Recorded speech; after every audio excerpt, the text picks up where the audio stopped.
Hello, welcome to the Manasplained podcast. I'm Connor. Today I'll be talking about the deck I built for Boris Devilboon. Boris Devilboon, 5 mana for a 2/2, and you can tap him to put a 1/1 a demon creature token into play, but you have to spend 4 mana to do it, and then tap him. So this card costs 5 and then a 4 mana activation to make a 1/1. That rate is really bad. When you think about cards that are played a lot in Commander that just make tokens, you have stuff like Tendershoot Dryad, which for 4 mana will make a token on everybody's upkeep, or something like Krenko Mob Boss, which for 4 mana doubles the number of goblins you control, but they don't have a cost attributed to their tap ability. Or for Tendershoot Dryad, it's not even a tap ability, it just kind of happens.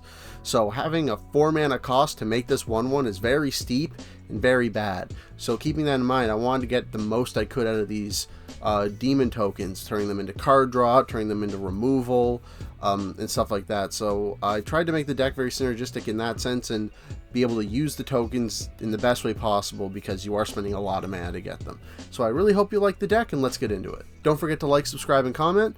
I love talking with people down in the comments about decks you built, about these decks, what you like and didn't like, what you liked and didn't like about the video, and then mistakes I make, because I'm bound to make mistakes every now and then, and I love talking with people when they call me out on them, because then I can like workshop to make these videos better and like help me learn about the game more and stuff like that. So yeah, I'd love to talk with you down in the comments after this video goes up. So for the deck breakdown, I have 14 theme, 20 sub-theme, 14 synergy, 3 protection, and 3 for the return category, which is like the alternate category I have for this deck.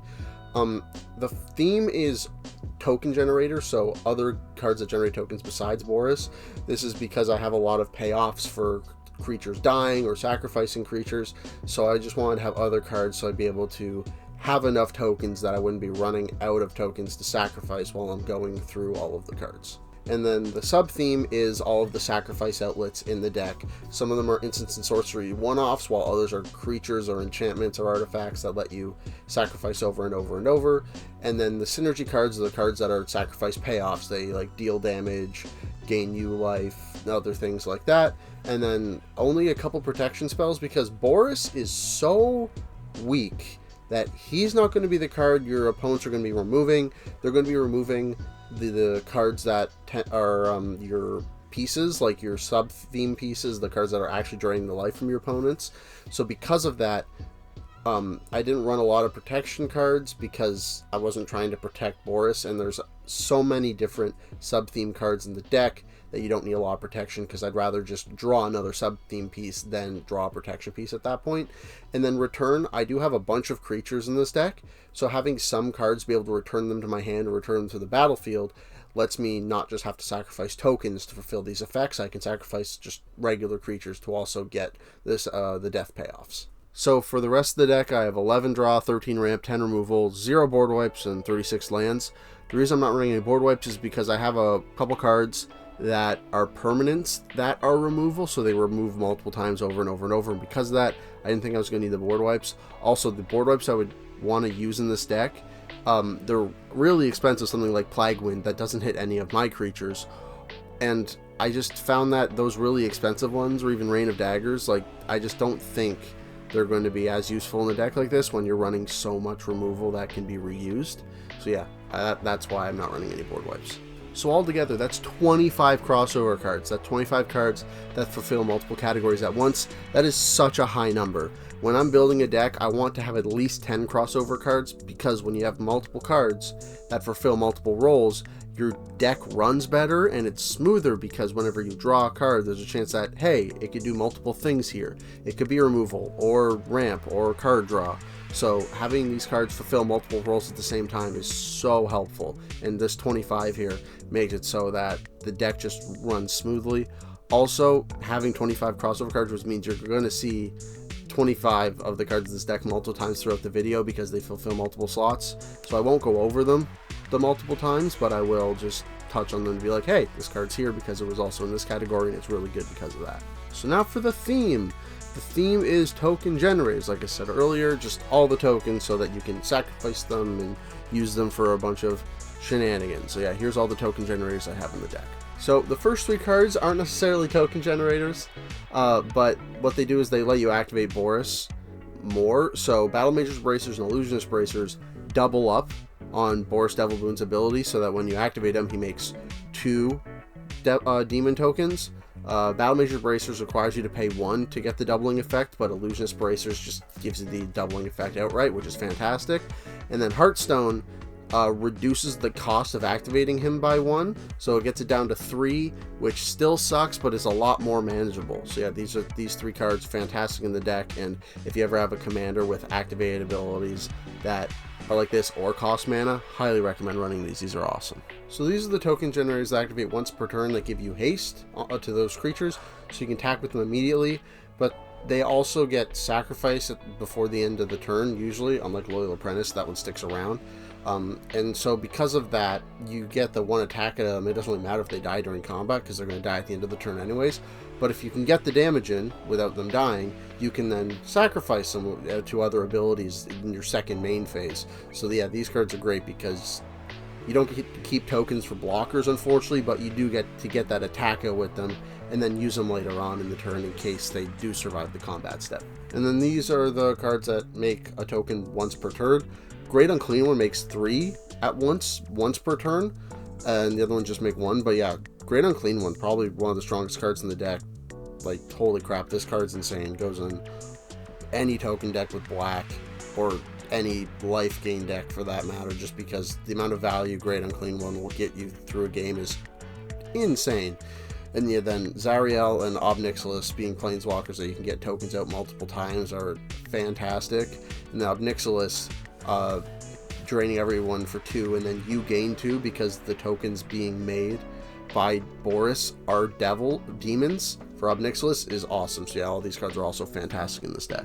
While these token generators are like checked to see if you already have a token, so a Geomancer checks every upkeep if you don't have a snake, and then if you don't have one, it'll make one. But if you already have one, it won't make one. So because of that, you want to be able to sacrifice those snakes on every player's turn, because you're going to be getting one back every turn, which if you can do that, is crazy value.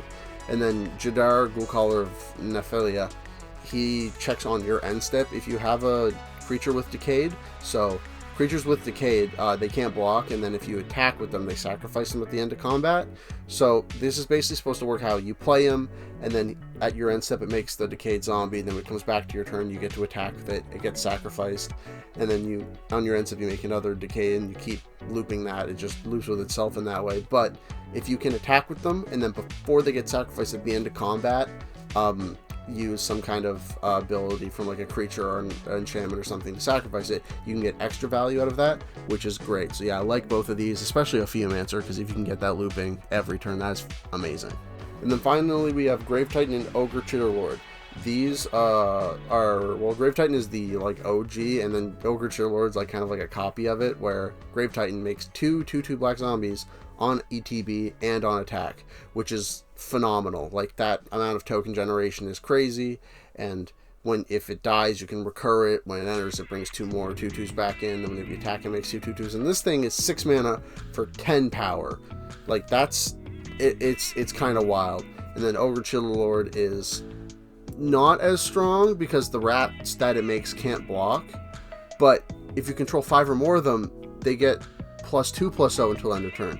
So if you get 5 of them, then that's 15 damage just from the rats. Like, holy crap, these cards are both awesome, and they're so good. Oh my god, I love these cards. Now for the sub-theme, these are all the sacrifice outlets for all the shenanigans you hopefully will be doing with all these tokens.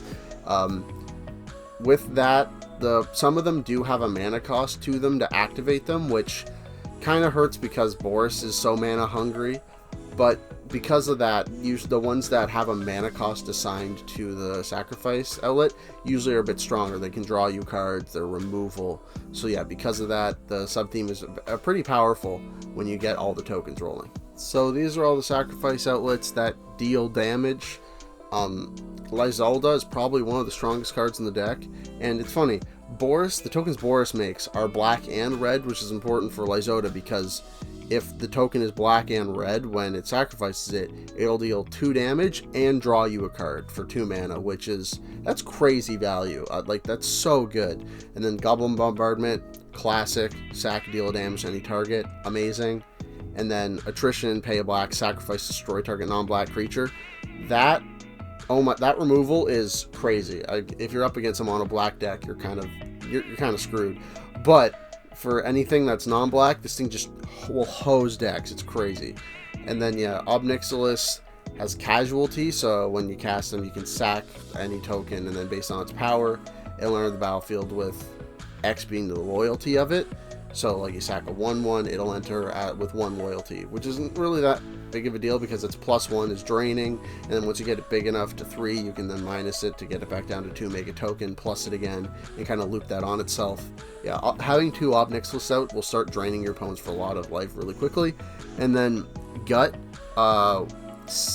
like turning your 1/1 into a 4/1 with Menace. Oh my god, that is such a good like trade-off when you're going to combat. So yeah, all these cards are absolutely fantastic.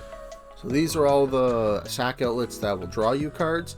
Skull Clamp, Commander staple, goes in basically any token deck, draws you so many cards, absolutely fantastic.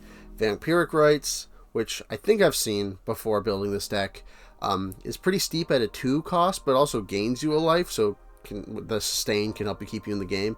And then Stormclaw Rager, only costing 1 mana like Skull Clamp, but also gets Stormclaw bigger while you're sacrificing the stuff and then also drawing cards. Like Stormclaw can probably get so big and hit so hard.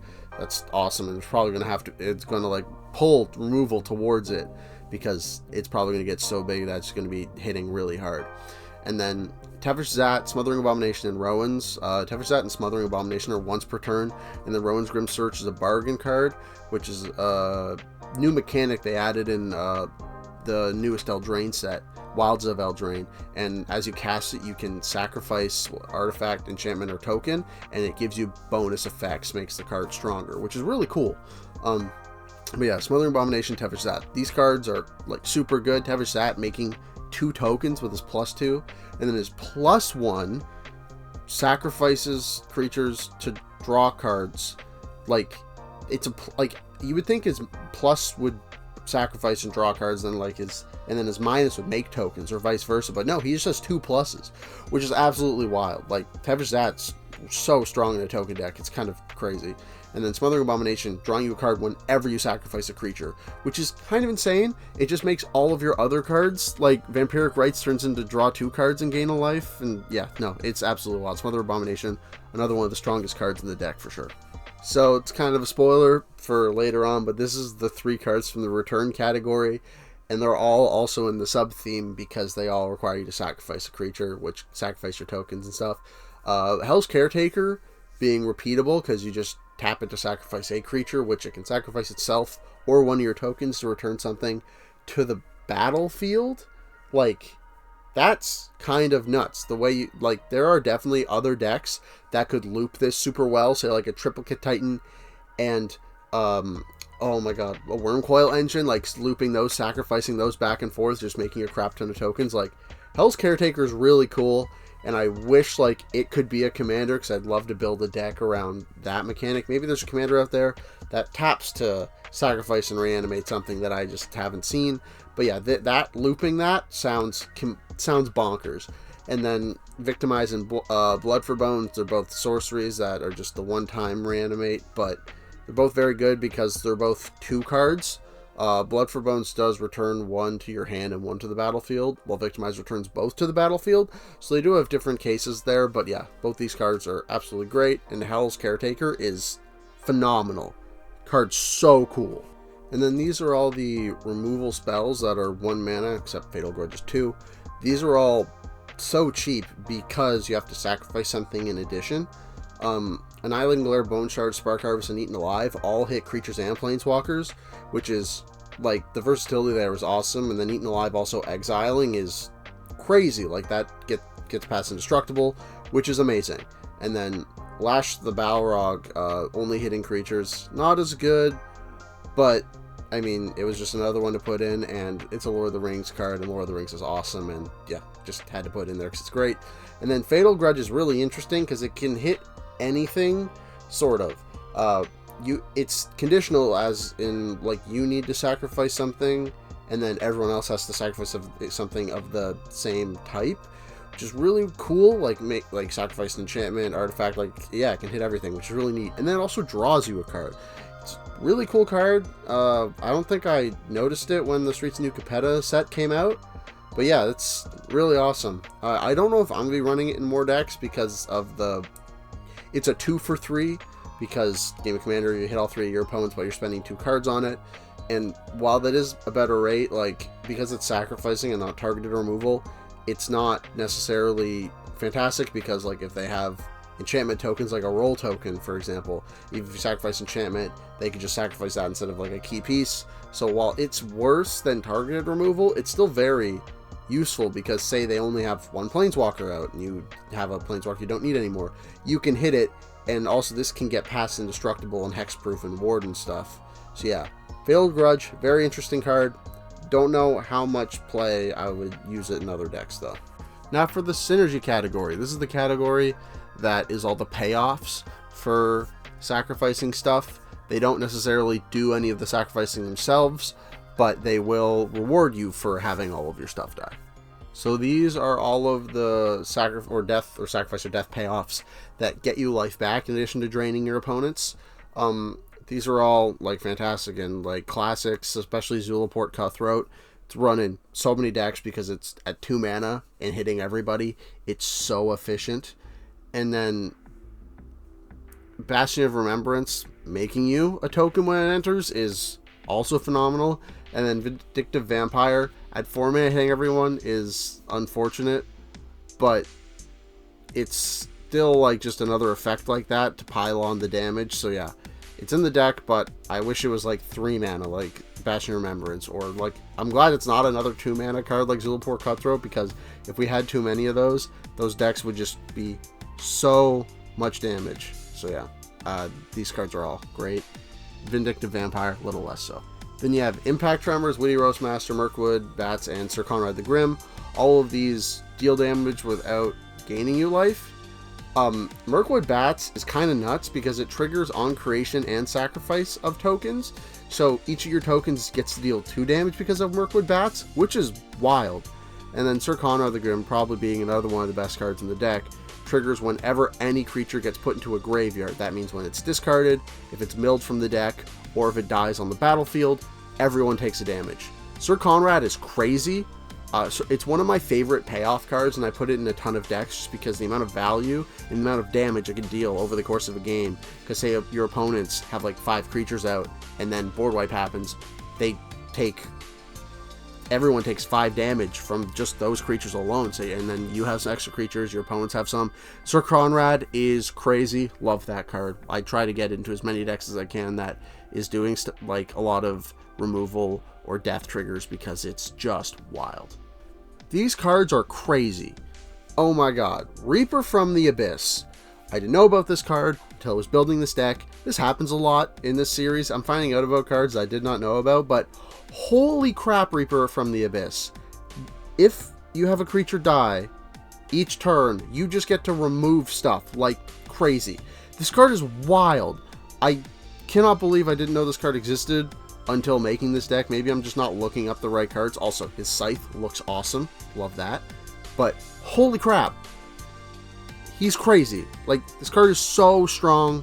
Oh my god. It is a pretty prohibitive mana cost, being 3 and then 3 black. So you're not going to see that as much in 3 or 4 color decks. But oh my god, any deck that has like aristocrats themes going on and runs black should seriously consider this card, because oh my god. And then Tragic Slip, giving something -13 until the end of turn's hilarious. And it can hit giant Eldrazi that are like indestructible 12/12 and stuff. So yeah, Tragic Slip, also super good, and that card's hilarious. These are the synergy cards that can draw you cards. Idol of Oblivion and Morbid Opportunist can only happen once a turn because this deck isn't running any untapped shenanigans for Idol. But Dark Prophecy and Erebos both can activate multiple times in a turn, but they deal you damage, or they drain you life. So that is an issue, but it doesn't really matter because the amount of card draw they're going to gain you, and plus there are some other effects like Bastion of Remembrance that can give you the life back. These cards are going to draw you so many cards that the life loss isn't going to matter, because you're going to be able to just use that card draw and play more lands and everything to control a game, and then get more token generators out and more synergy cards out. Yeah, the amount of card draw Dark Prophecy and Erebos can give you is crazy. These cards are fantastic. Also, the art on Erebos, holy crap, that's some good art. The gods have amazing art. The gods are so cool. Love all those cards. They're so neat. And then probably one of the most interesting cards in the deck, Black Market. So I've known about this card for a really long time, and I've always wanted to put it into a deck, but I could never find a deck that could use it in a way that would be meaningful. Because if you just put it into a deck and you're just hoping the incidental creatures dying will get you mana and stuff, that's fine.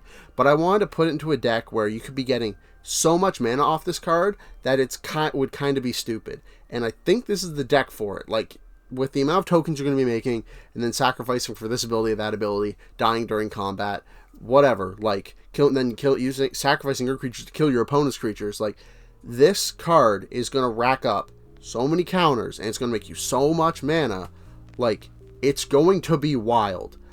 I'm so happy I finally found a deck for this card, and obviously there's other commanders I could have built, like, personally for my own collection that could have used this card, but I just never found one that super interested me until, like, I started this series, and then Boris Devilboon just kind of plopped down. It's like, here's the deck for Black Market, and it's, oh my god, the amount of mana this will make you is going to be wild. It sucks that it's only black mana, but holy crap, so much mana.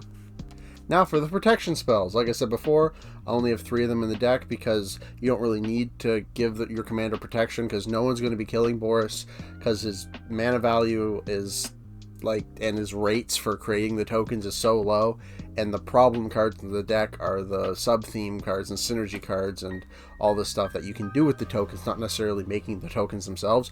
Plus there's other cards in the deck that make tokens at better rates, so yeah, you don't need a whole lot of protection spells in this deck because you're not really needing to protect Boris.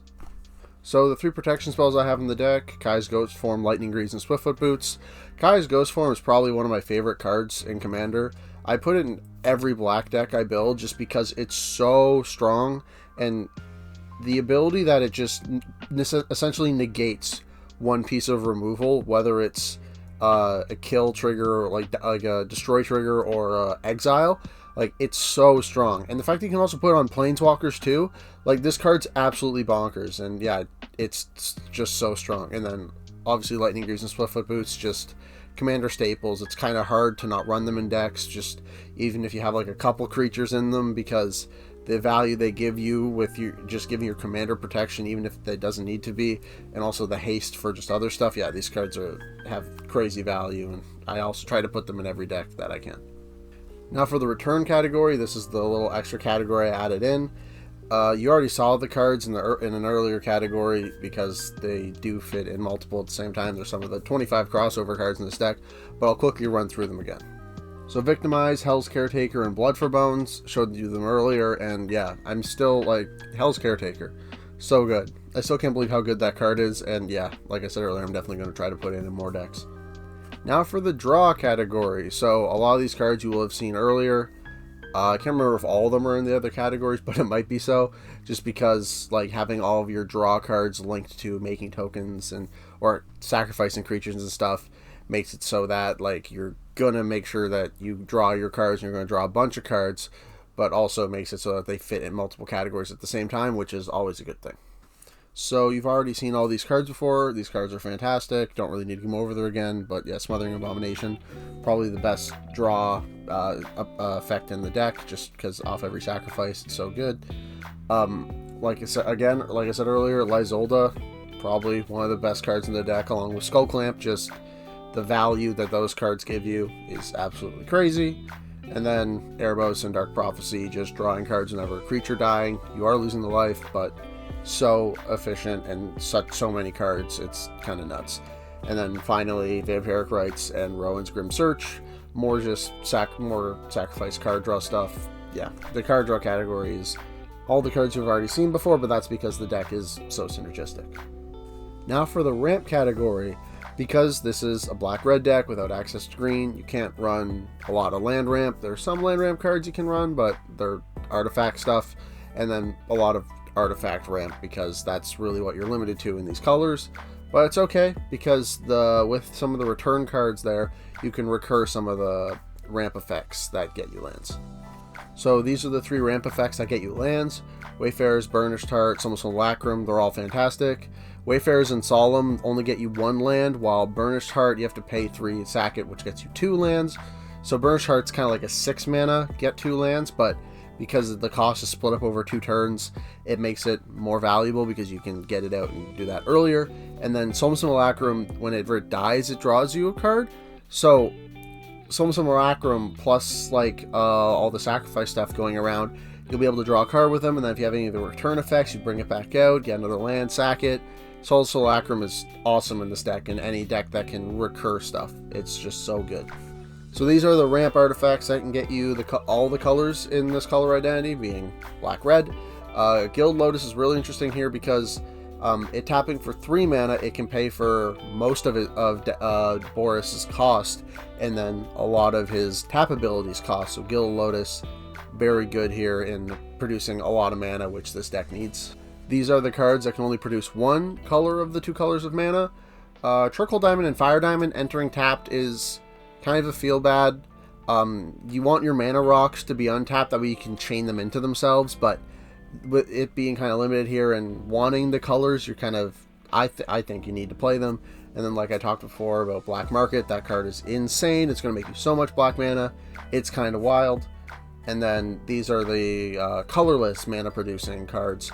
The only one here of note really is Thran Dynamo, because Boris's activated ability only costs 2 generic and then a black and a red, and so it kind of over costs for that, but it'll still pay for the 3 generic in his mana cost.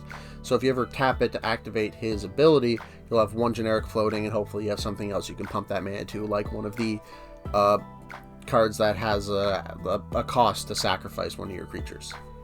Now for the removal, almost all the removal in this deck you've already seen because it fits one of the other categories, except for 1 card, which I'll get to here in a second. So you've already seen these cards before. 1 mana, destroy target creature or planeswalker, and then Eaten Alive exiles instead. These cards are amazing. 1 mana is such a great rate. It's insanely cheap, even though you have to sacrifice something. It's so good. Tragic Slip and Lash of the Balrog, only hitting creatures, kind of feels bad, but again, only being 1 mana and Tragic Slip being able to get hit indestructible stuff is fantastic. Feed the Swarm and Fatal Grudge. Feed the Swarm being a card you haven't seen yet. Both these can hit multiple targets. Fatal Grudge can hit any non-land permanent. You just have to sacrifice the same non-land permanent type. And then Feed the Swarm hitting creatures or enchantments is awesome. You do lose life, but the ability to hit enchantments, because enchantments tend to be the hardest permanent type to remove besides lands. So yeah, being able to do that, very important, because there are some very problematic enchantments out there. And then finally with Attrition and Reaper from the Abyss. Like I said before, Reaper from the Abyss gets you so much value. If you're playing properly, you'll be able to destroy a creature on every end step, like every time you go around the table, which is 4 creatures per rotation of the table that you just get to remove, which they're going to need to remove Reaper because that's such a lock on the game. It's crazy, and with some of the recursion effects, you'll probably be able to get them back out. And then, like I said before, not running any board wipes because of the amount of removal, and the removal that is permanent based so that it sticks around, you can use it multiple times. I don't need to run any board wipes in this deck. But now for the lands. I'm not going to go through all the lands because that'd be asinine, and there's 36 of them, but I'm going to go through some of the key lands and key land categories in this deck. So, some of the land categories: Terramorphic Expanse represents all of the fetch lands in this deck, like Evolving Wilds, Fabled Passage, Mirrored Landscape. Luxury Suite represents like all the dual lands, like I have Rakdos Carnarium, which taps for 2 mana, but bounces a land to your hand when it enters the battlefield.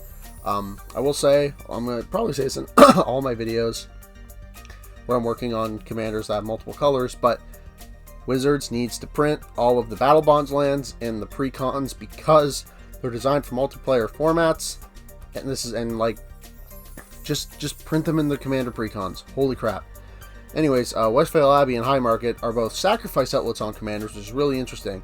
And then Westfell Abbey transforms into a 9/7 with Indestructible and Flying and Trample and Lifelink. Like, it's crazy. And also you can pay life and make creatures with it if you need to do that as well. Westfell Abbey fills multiple roles in this deck, which is very nice. And the high market, just being able to sack a creature to gain a life. Maybe if they destroy all of your other sack outlets, you can start using this so that you can start triggering all of your cards that trigger off when your creatures die. Now for the maybes.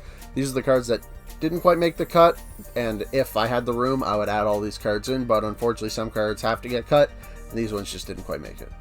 So Ashnod is really interesting because when it attacks, if you sacrifice another creature, you get a Power Stone, which a Power Stone is a token artifact that you can tap, but the mana can't be spent to cast non-artifact spells. So basically you can use the mana to activate abilities of anything and then cast artifacts, which would be really good here because you then can activate Boris with the Power Stones made from Ashnod, and also some of your other cards that require a payment in order to activate to sacrifice creatures and whatnot. The problem is Ashnod's a 1/1 for 1 with Death Touch, so and you have to get an attack off with it. And I'm not running any evasion in the deck, so people are just going to block it and kill it, and then you're not going to get a whole lot of value out of it. Even if you get like 1 or 2 Power Stones, that'd probably be like enough, but I would just rather have other sack outlets that are more reliable and that stick around longer and do a little more than that. Blood Artist, I kept Zulaport Cutthroat, but cut Blood Artist because Blood Artist targets a player, which I'd rather have Zulaport hitting everybody at the table instead of just using Blood Artist to target one person. Mayhem Devil, on the other hand, is really good because it's whenever you sacrifice something, you get to deal damage to anything, which is crazy. But the problem is, like, I'd rather have a card like Goblin Bombardment where it's the sacrifice outlet itself and it does the damage. And Mayhem Devil's great, but I just feel that I could be doing more at 3 mana for sacrifice and death payoffs. And it's not on dies, it's only on sacrifice. So say like one of my tokens dies in combat, Mayhem Devil won't trigger, so that's kind of a downside. And then Pitiless Plunderer is like Black Market, but it's 1 cheaper and it doesn't like get bigger and bigger and bigger. Every creature dying makes treasure, which is awesome. And it's even when you're and it counts your tokens, and it's not like sacrifice like Mayhem Devil. But the problem is that like something like Black Market is just going to accrue more value than Pitiless Plunder will. And Black Market being an enchantment, it's just more resilient and hard to remove. And then finally Rankle. Rankle's really cool, and I really wanted to put him in the deck, but the problem is like every time he attacks, like you probably want to pick like more than just the sacrifice a creature one, because like just getting that off I don't feel like is good enough, because it's an attack trigger, which means that he can just be blocked and killed, which would suck because you're already pumping 4 mana into this guy. Just have him attack and die only just to sacrifice some creatures. I don't think that's good enough. And I don't like the fact that he draws everybody cards, and like the discard will be great, but this deck doesn't use the discard as effectively as like another deck could. So Rankle would be a great commander because you can punish people for drawing cards and discarding cards and sacrificing creatures. It's just he doesn't really fit this deck, and I want to put him in, but like I said, cards need to be cut. So let me know what you think down in the comments down below. Did you like the deck? Did you not like the deck? What cards would you have added? What cards would you have cut? Have you built Boris before? I doubt it, but maybe some of you have, and I'd love to hear about your Boris decks, and if you've done that before, or if you're going to build a Boris deck now because you like what he does and you want to build a deck in a different way. And also, like the videos, let me know what you liked and didn't like about the video, stuff you think I should add or change, or some other stuff. Yeah, please let me know, and I'd love to talk with you down in the comments after this video goes up. These are all my socials. I live stream building all my decks over on Twitch. I live stream building decks for this series and also some of my personal decks every now and again. Twitter is where I post when I'm going live on Twitch and when my videos go live over on YouTube, or here on YouTube. I still haven't just figured out what I'm going to start making on TikTok, but I really want to start doing content there, so if you have any ideas, leave that down in the comments. And also on Reddit. I haven't posted on Reddit because the few times I did there, I didn't it didn't seem to like garner any traction. So if I might start posting to Reddit again once I get bigger. Maybe I'll get more traction that way. And then all of my deck lists are over on Architect and Moxfield, which are linked down in the comments down below. So thanks for watching, and as always, get building, splainers. That is so